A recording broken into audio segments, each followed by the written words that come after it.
The Great Hall of the Galactic Council was built to make visitors feel small. Crystal pillars rose 300 meters into the darkness above. Lights floated like captured stars between them. The floor was made of glass, and beneath it swirled the colors of a dying nebula. Park Doyon stood alone in the center of this vast space. Around him, arranged in a half-circle of floating platforms, sat the representatives of 17 alien species. Some had scales. Some had shells. Some had bodies that hurt human eyes to look at for too long.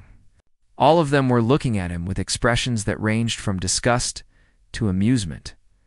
Doyon kept his face calm and pleasant. He had practiced this expression for 40 years. His father had practiced it before him, and his grandfather before that. 300 years of human diplomats had stood in this exact spot, wearing this exact smile, playing this exact role. The role of the weak newcomer. The role of the species that barely mattered. The Valoran High Speaker rose from his platform. He was tall, nearly 4 meters, with a body covered in hard black plates and eyes that glowed orange in the dim light. His voice echoed through the chamber like thunder rolling across mountains. "Human representative," the High Speaker began, "you stand accused of crimes against the Galactic Order." Doyon bowed his head slightly. "I am listening, High Speaker." "Your species has refused to surrender your homeworld for resource extraction. As demanded by the Resource Allocation Treaty of Cycle 4892, we did," Doyon agreed. "Your species has rejected the tribute payments required by all junior members of this council. Also true. And your species continues to maintain independent military forces. In direct violation of the Security Cooperation Mandate." Doyon's smile did not change. "Our small defense fleet. Yes. We felt it necessary for protecting our shipping lanes from pirates." Laughter rippled through the chamber. The Velarans made a clicking sound that served as their version of mockery. A representative from the Thesan Collective, creature that looked like a floating jellyfish wrapped in metal, spoke through its translator. "Pirates. The humans fear pirates." More laughter. "Perhaps they should fear us instead."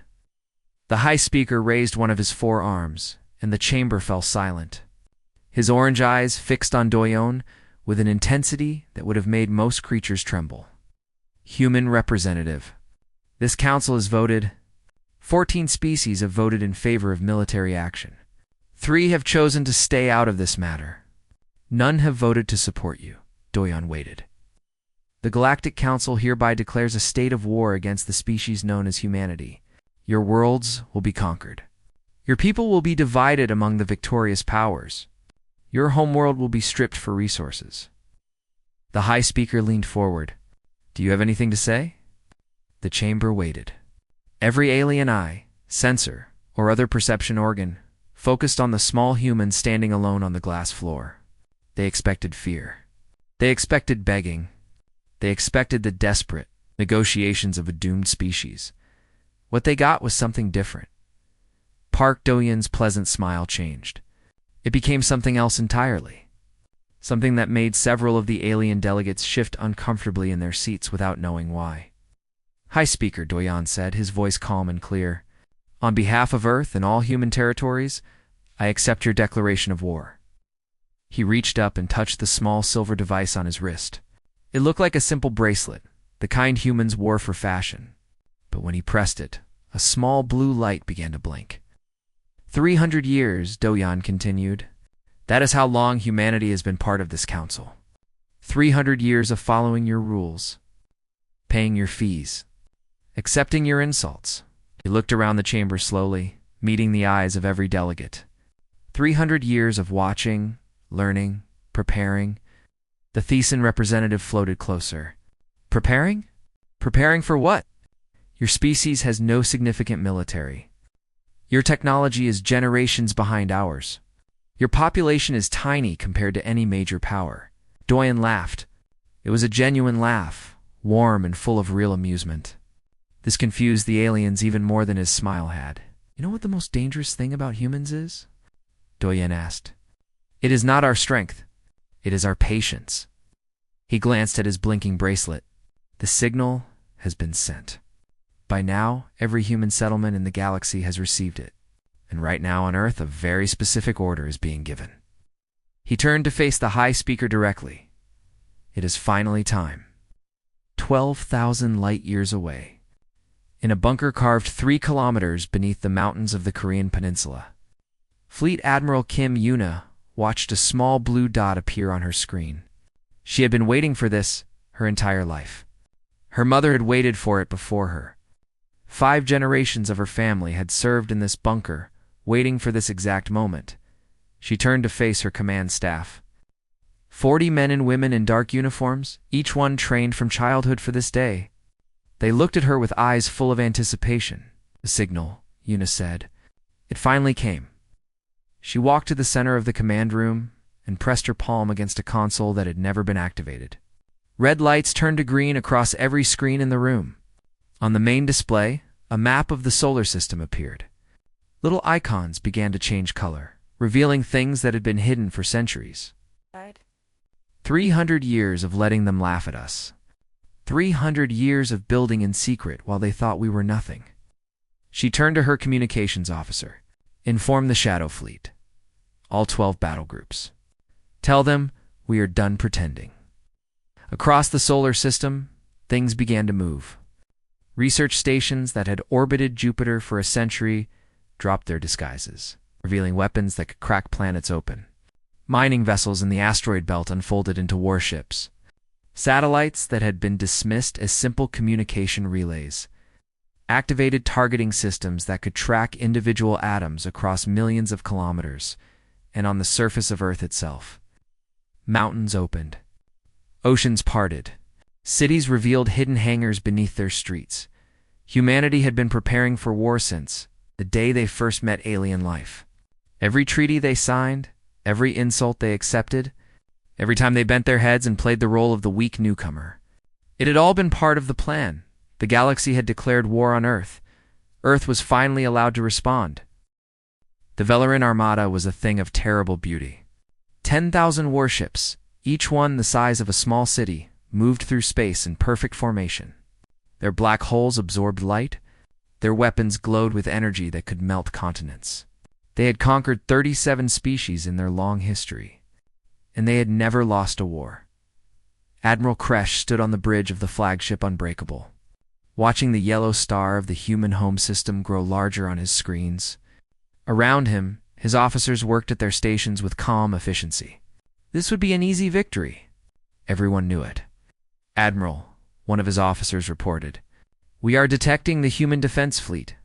47 vessels, small, lightly armed. Kresh made the clicking sound that meant amusement among his people. 47 ships against 10,000. The humans are brave. I will give them that. Stupid, but brave. He had studied the intelligence reports on humanity. A young species, barely out of their home system for 300 years. Their technology was basic. Their population was small. Their military was a joke.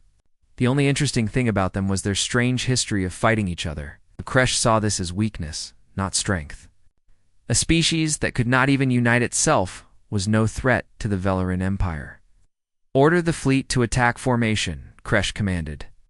We will finish this within the hour. His ships moved forward. The tiny human fleet held position near the 4th planet, the one the humans called Mars. They did not run. They did not try to negotiate. They simply waited. Kresh found this slightly strange, but he did not worry about it. What could 47 ships do against his armada? The answer came 30 seconds later. Admiral? His sensor officer's voice was suddenly high with panic. New contacts. Hundreds of new contacts appearing behind us. Kresh spun to look at the tactical display. Where there had been empty space a moment ago, there were now ships. Human ships. But these were not the small vessels he had seen before. These were massive warships, bristling with weapons that his computer could not identify. Where did they come from? Kresh demanded. They decloaked, Admiral. They were waiting for us. They were hidden. Before Kresh could respond, his communication officer interrupted. Admiral, we are receiving a transmission from the human fleet. The main screen flickered, and a human face appeared. a female with dark hair and cold eyes. The translation system identified her as Captain Choi Nain. "Velarin fleet," she said. Her voice was calm, almost bored. "You are surrounded.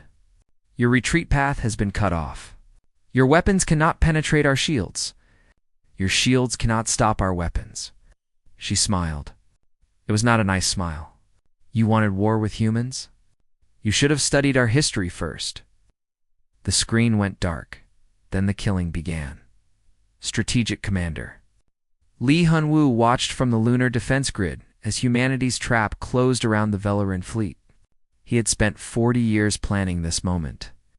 Every ship position, every firing angle, every second of the battle had been calculated and recalculated thousands of times.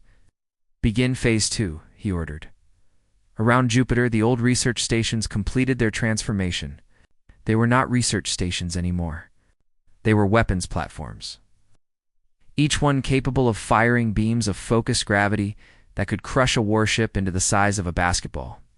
The first beam fired, and 3 Velarin destroyers simply ceased to exist in the asteroid belt.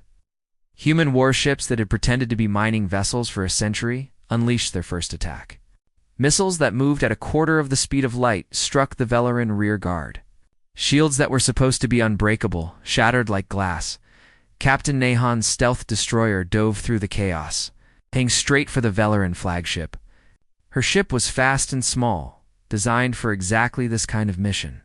She had practiced this attack in simulations 10,000 times. "Target the flagship's engine core," she ordered. "Fire, a single shot. One perfectly aimed beam of energy." The Unbreakable shuddered as its engines died. On his crippled bridge, Admiral Kresh watched his fleet die around him. His proud armada was being torn apart by ships that should not exist, using weapons that should not be possible. The humans had been hiding this power for 3 centuries. Everything he knew about them was a lie.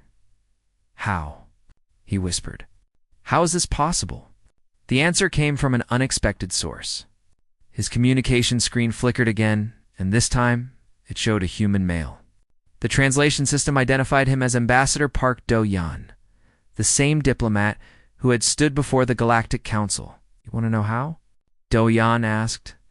He was sitting in a comfortable chair, holding a cup of some dark liquid that humans like to drink. He looked completely relaxed, as if he was discussing the weather instead of a battle that was destroying an entire fleet. "I will tell you a story," Do-yan continued. "On our homeworld, humans were not always the top of the food chain. For millions of years, we were prey. Bigger animals hunted us. Faster animals caught us. Stronger animals killed us." He took a sip from his cup. "But we survived. Do you know how? Not through strength. Not through speed. Through patience. Through planning. Through the ability to wait and watch and learn, and then strike at exactly the right moment." On the tactical display, the Velarin fleet was down to 6,000 ships. Then 5,000. Then 4,000. "When we met alien life," Do-yan continued, "we recognized something familiar. We saw bigger species, faster species, stronger species, and we knew exactly what to do. We pretended to be weak. We pretended to be harmless. We let you think you were the predators, and we were the prey. 3,000 Velarin ships remained. Then 2,000. Did you really think we had forgotten what we are?" Do-yan asked. His eyes were no longer friendly. They were the eyes of a hunter. "Did you really think we would not prepare for this day? Every treaty we signed gave us more time to build. Every insult we accepted made you more careless. Every laugh at our expense made you forget to fear us. 1,000 ships. Then 500. We're humans," Do-yan said. "We came from a world that tried to kill us every single day. We survived ice ages. We survived plagues. We survived each other. We are the species that hunted everything else on our planet to extinction, including other types of humans. The last Velarin ships were dying. Admiral Kresh watched in silence, unable to move, unable to think. And now," Do-yan finished, "you have reminded us what we truly are. Thank you for that." We were starting to get comfortable. The transmission ended. An hour later, the Velaran armada was gone. 10,000 warships reduced to dust and debris, floating in the cold darkness between worlds and across the galaxy. Every species that had laughed at humanity began to understand their terrible mistake. The mask had fallen. The real humans had finally arrived. The news spread faster than light itself. Through every communication network, every trade route, every spy channel in the galaxy, the story traveled. 10,000 Velaran warships destroyed in less than 2 hours. The greatest military power in 3 sectors, broken by a species that everyone had dismissed as harmless. Intelligence. Director Yoon Soo-jin sat in her office deep beneath the surface of Earth and watched the chaos unfold. Her screen showed panic spreading through alien governments like fire through dry grass. Military commanders screamed for information. Politicians demanded answers. Spy agencies scrambled to find out what else they had missed about the humans. Soo-jin smiled. This was exactly what she wanted. She had spent her entire career building this moment. Every false report that made humans look weak, every failed technology demonstration that was actually a success, hidden in plain sight. Every diplomat who acted confused and helpless while memorizing every detail of alien weaknesses. All of it had been her work. Now it was time for Phase 2. Begin the information release, she ordered. Across the galaxy, alien networks suddenly filled with files. Human files. Declassified records from Earth's history, translated into 1,000 alien languages. And what those files contained made entire species stop and stare in horror. They saw images from something called World War II. Cities flattened by bombs. Millions of dead bodies. Weapons that could poison the land for generations. And this was not a war against aliens. This was humans fighting other humans. They saw records of something called the Cold War. 2. Human nations pointing enough nuclear weapons at each other to destroy their entire planet many times over. Living under that threat for decades, treating it as normal, they saw biological weapons designed to kill in ways that made even the most violent alien species feel sick. Chemical weapons that could melt flesh. Psychological warfare techniques that could break minds without touching bodies. And the most terrifying part, these were old records. Ancient by human standards. What had humanity developed in the centuries since? On the agricultural world of Thiessen, for military attaché Baek Minho, stood in a field of golden grain and waited for the local governor to arrive. The Thiessen were a peaceful species, more interested in farming than fighting. They had joined the war against humanity because the Velarans had pressured them, not because they had any real hatred for humans. The governor floated toward him, his jellyfish-like body trembling with fear. "Human representative," it said through its translator. "We wish to surrender. We never wanted this war." Minho nodded politely. "I understand, Governor. And Earth is willing to accept your surrender. But first, there is something you should know about this colony." He gestured at the peaceful farmland around them. Rolling hills covered with crops. Simple buildings where farmers lived and worked. It looked like the most harmless place in the galaxy. "This is not really a farming colony," Minho said. "It never was." He pressed a button on his communicator, and the world changed. The hills split open, revealing bunkers filled with weapons and soldiers. The farm buildings folded away, showing military vehicles hidden beneath. The farmers themselves threw off their simple clothes, revealing the uniforms of the human special forces. "Every human you have seen on this world," Minho continued, "is a trained soldier. Every field hides a defense system. Every animal in those pens is a genetically engineered weapon that can kill 100 soldiers before it dies." The governor's body turned pale with shock. But you have been here for 80 years. You have been farming. You sold us grain." "Yes," Minho agreed. "And while we farmed and sold grain, we also prepared for this day. Just in case." He smiled. "We are humans, Governor. We always have a backup plan." Across the galaxy, similar revelations were happening. Human colonies that had seemed weak and struggling revealed themselves as fortress worlds. Human merchants who had seemed harmless turned out to be intelligence agents. Human scientists working in alien laboratories had been quietly mapping every weakness of alien technology. 300 years of deception, all coming to light at once. Vice Admiral Han Jisoo led the Second Fleet toward the Galactic Council's primary shipyard. It was a massive structure, capable of building 100 warships at once. Destroying it would cripple the enemy's ability to fight. But Jisoo had different orders. "All ships hold fire," she commanded. "We are not here to destroy. We are here to demonstrate." Her fleet surrounded the shipyard in perfect formation. Not a single shot was fired. Instead, human boarding teams entered through every airlock. Every maintenance hatch, every vulnerability that human spies had identified over 3 centuries of patient observation, in less than an hour. The shipyard belonged to humanity. Its alien workers were safely evacuated. Its defense systems were offline. Its construction bays, filled with half-built warships, were now under human control. Jisoo recorded a message for the Galactic Council. "This shipyard represents 30% of your combined military production. We have taken it without firing a single weapon. We could have destroyed it. We chose not to." She paused. "This is not a war of destruction. This is a demonstration. We are showing you what we could have done at any time during the last 300 years. We are showing you what we chose not to do." The message spread across the galaxy alongside everything else. And the meaning was clear. Humanity had not just been hiding their strength. They had been holding back, restraining themselves, playing nice. The Galactic Council called an emergency meeting. Half the species that had voted for war were now desperately trying to get out of it. The Thesan Collective surrendered completely. The Krix Federation pulled all its ships back to home territory. 3 smaller species sent immediate peace offers, but the Velerans refused to give up. Their pride would not allow it. They called upon their closest allies, the Morgath and the Zon, to join them in what they called a holy crusade against the deceptive humans. High Speaker Kresh, II, son of the admiral who had died in the first battle, broadcast a message to the galaxy. The humans are liars and tricksters. They have no honor. They hide and deceive instead of fighting with courage. The true powers of the galaxy will unite to crush them.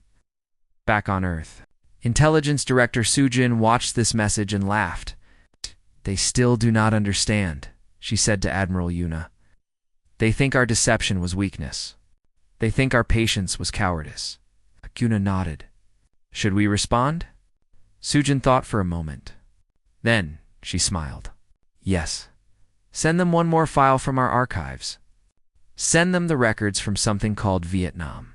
Show them what happens when a larger force underestimates a smaller one that is willing to be patient." The file was sent. And somewhere in the Valeran Empire, military commanders read about a war where a tiny nation had defeated the most powerful army on Earth through patience, determination, and the willingness to wait for the right moment. Some of them began to understand. Most of them did not, and so the war continued. The Crusade Fleet was the largest military force ever assembled in galactic history.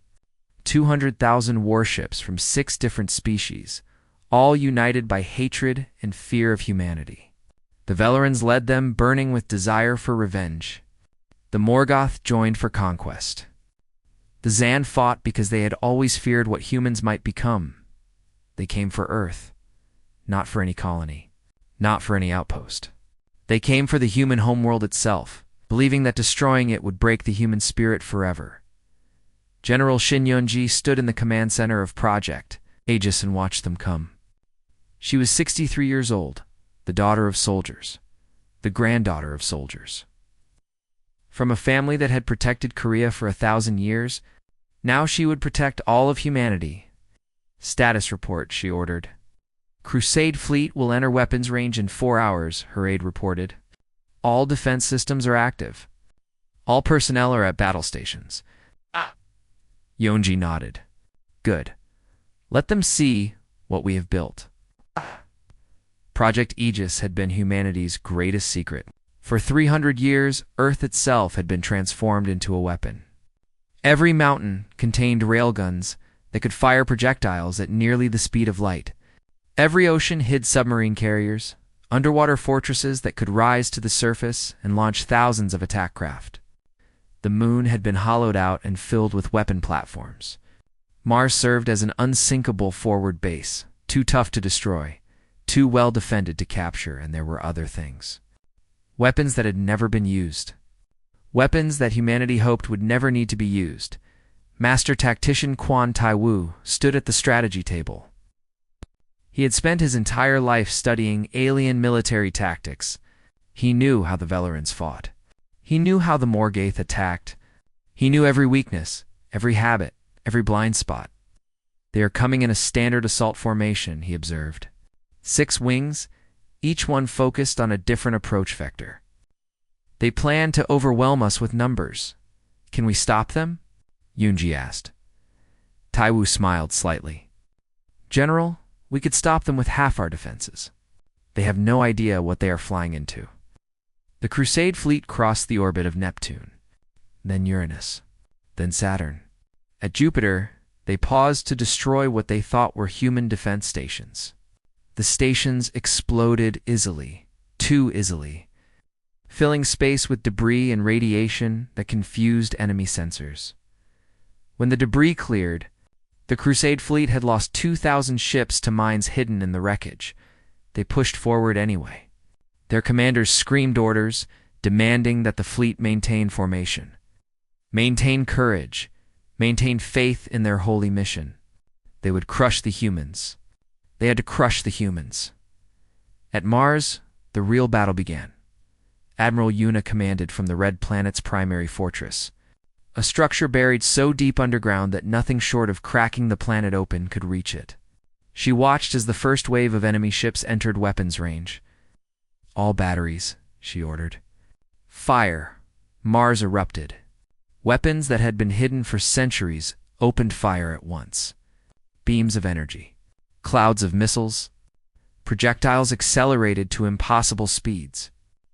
The first enemy wave simply vanished, erased from existence in seconds. The Crusade fleet responded with everything they had. Thousands of ships fired at once, their weapons lighting up the darkness of space like a new sun being born. Mars shook under the assault. Defense shields flickered. Some weapons platforms went silent.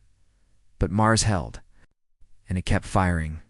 Deep Strike Commander Ohana waited in the launch bay of her assault ship, surrounded by 11 other soldiers. They were the best of the best, trained from childhood for exactly this kind of mission. Each one of them was worth 100 normal soldiers. Target identified, her pilot reported. Veleran Command Dreadnought, 300 kilometers ahead. 20,000 crew members. Hana checked her weapons one last time. 20,000 against 12. I like those odds. Her ship launched, diving through the chaos of battle toward the massive enemy vessel.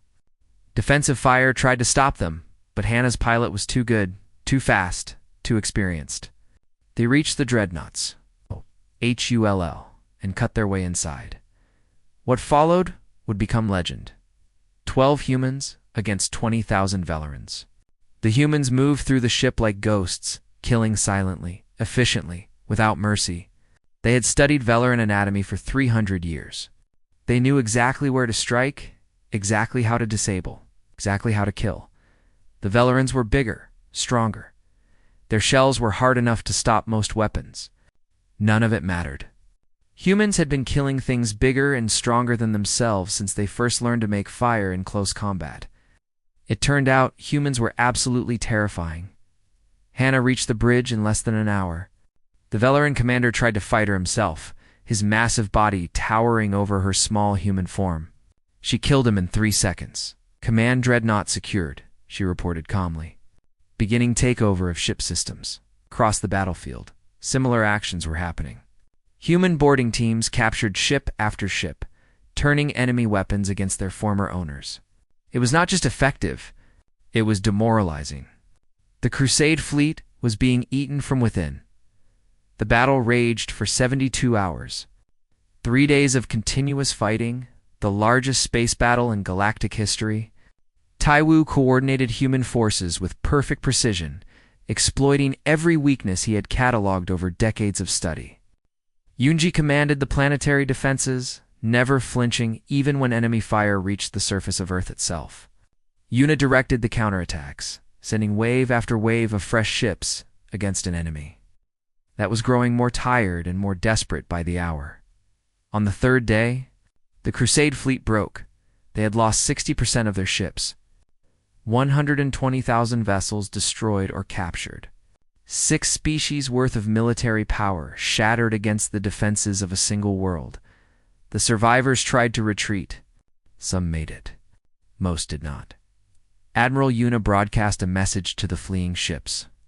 Her voice was calm, almost gentle. You declared war on humanity. You came to destroy our home. You failed.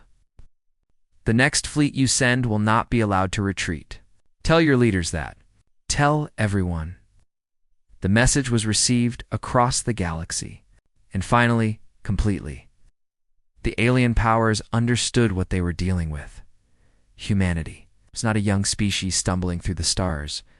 Humanity was an old predator, patient and careful, who had simply been waiting for the right moment to reveal its teeth. The war was not over, but its outcome was no longer in doubt. Earth had been tested. Earth had won.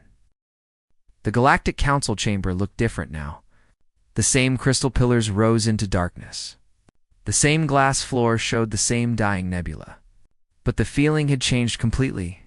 Ambassador Park Do-Yan walked to the center of the chamber, just as he had done 6 months ago when war was declared. This time, no one was laughing. No one was making sounds of mockery. The 17 alien species watched him with a mixture of fear, respect, and something that might have been shame. The Velaran delegation was much smaller now. The High Speaker was dead, killed in the defense of his homeworld when human forces briefly occupied their capital city. His replacement, a younger Velaran named Kresh III, sat in silence, his orange eyes dim with defeat. Representatives of the Galactic Council, Do-Yan began. 6 months ago, you voted to destroy my species. You sent your fleets against us. You tried to take our worlds, our resources, our freedom. He paused, letting the words settle. You failed. No one argued. No one could argue. The evidence was too clear. The Crusade fleet was gone. The Velaran Empire had lost 80% of its military. The other species that had joined the war had suffered similar losses. Humanity had won the most complete military victory in galactic history. Now, Do-Yan continued, we will discuss the future, not as enemies, not as conquerors and conquered, but as equals. He gestured, and a holographic display appeared in the center of the chamber. Strategic Operations Director Jung Boyang had prepared this presentation personally. It showed things that made even the most hardened military commanders feel cold. This is the Genesis Array, Do-Yan explained. A weapon system we developed over 200 years ago. It can ignite gas giant planets, turning them into temporary stars. The resulting explosion would destroy everything within a light year. The chamber was absolutely silent. We never used it. We never even tested it with a full activation. Because we did not build it to use. We built it to ensure that no one would ever try to destroy us completely. He looked at each delegation in turn. If Earth had fallen, if humanity had faced extinction, we would have taken half the galaxy with us. That was always our promise to ourselves. We let that sink in for a moment. Then he smiled, and the smile was warm and genuine. But we do not want to use it. We never did. We built weapons because we had to. We hid our strength because it was necessary. We waited 300 years for this war because we hoped it would never come. He turned off the display. Humanity does not want to rule the galaxy. We do not want tribute. We do not want revenge. He spread his hands. We want partners, allies, friends. We want to build something better than what existed before. The Thesan representative floated forward. What? What do you propose? A new council. A true federation, where every species has equal voice. No more tribute payments. No more forced relocations. No more wars of conquest. Do-Yan looked at the Velaran delegation. Even you would be welcome. If you can accept us as equals. Kresh III stirred. His voice was rough, damaged from smoke inhalation during the occupation of his world. You would forgive us? After everything we did? After everything we tried to do? Doyen nodded. Humans have a long history of forgiving former enemies. Some of our closest allies today were once nations that tried to destroy us. We learned long ago that peace built on shared future is stronger than hatred built on shared past. One by one, the delegations voted. This time, the vote was unanimous. The new federation was approved. The war was officially over. 10 years later, Galactic Kong Sungyan stood at the entrance of the Earth's Cultural Exchange Center, watching the newest group of visitors arrive. They came from a dozen different species, young members of races that had once tried to destroy humanity. Now they were students, here to learn about Earth and its people. A young Velarin, barely half the size of an adult, approached her with careful steps. His orange eyes were wide with wonder as he looked at the trees, the blue sky, the birds flying overhead. Is it true, he asked through his translator, that your species developed on a world where almost everything tried to kill you? Sungyan laughed. Yes, predators, diseases, natural disasters, each other. It was not easy. How did you survive? She knelt down to look at him directly. We worked together. When things got hard, we found ways to help each other. When enemies attacked, we defended each other. That is the human way. The young Velarin thought about this. My grandfather says, humans are dangerous. He says we should still fear you. Your grandfather is not wrong, Sungyan said gently. We can be very dangerous. But being dangerous is not the same as being evil. We use our strength to protect, not to destroy. Well, mostly. She smiled. We are still learning too. Across the center grounds, Admiral Kim Yuna sat on a bench near a small pond, watching the fish swim in lazy circles. She was retired now, her war finally over. The uniform was gone, replaced by simple civilian clothes. The weight of 300 years of preparation had finally lifted from her shoulders. An elderly, Velarin scholar approached her bench and sat down carefully. He had been part of the diplomatic team that negotiated the peace treaty. Over the years, he and Yuna had developed an unlikely friendship. I have always wanted to ask you something, he said. Why, Yuna nodded. Ask, why did you hide for so long? 300 years. You could have revealed your true strength at any time. You could have dominated the galaxy whenever you chose. Why wait? Yuna watched a bird land near the water and begin searching for insects. She was quiet for a long moment. "'Cause the galaxy was not ready for peace," she finally said. "When we first arrived among the stars, we saw how things worked. The strong dominated the weak. Species fought for resources, for territory, for pride. If we had shown our strength then, we would have become just another conqueror, another empire, another tyrant." She turned to look at the old Velarin. Did not want that. We wanted something better. So we hid. We waited. We let you underestimate us while we prepared for the day when we could change everything. She smiled sadly. You forced our hand. Your war declaration gave us the excuse we needed. And now we can build something different. Something where strength is used to protect, not to dominate. The Velarin was silent for a long time. Then he asked, Do you think it will last? This peace you have built? Yuna looked up at the sky, where ships from a dozen worlds moved among the stars. I do not know, she admitted. Humans are good at many things, but predicting the future is not one of them. All I know is that we will try. We will keep trying until we get it right. She stood up and stretched her old bones. That is what humans do. We fail, and we try again. We fall, and we get up. We make mistakes, and we learn from them.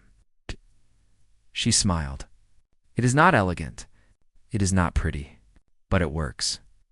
At the spaceport outside the city, a young woman named Park Yeri boarded a ship bound for the first human Velarin joint colony. She was Doyan's granddaughter, raised on stories of the Great Deception. Trained to continue her family's work of building bridges between species, in her pocket was a small device, a replica of the one her grandfather had worn. It did not do anything anymore. The war was over.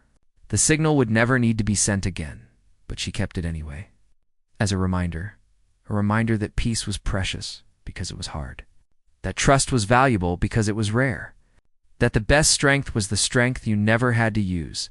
The ship lifted off, carrying her toward a future that was uncertain but full of hope behind her. Earth turned slowly in the light of its sun, a small blue world that had produced the most patient, most dangerous, most stubbornly optimistic species the galaxy had ever known. The war was over. The real work was just beginning.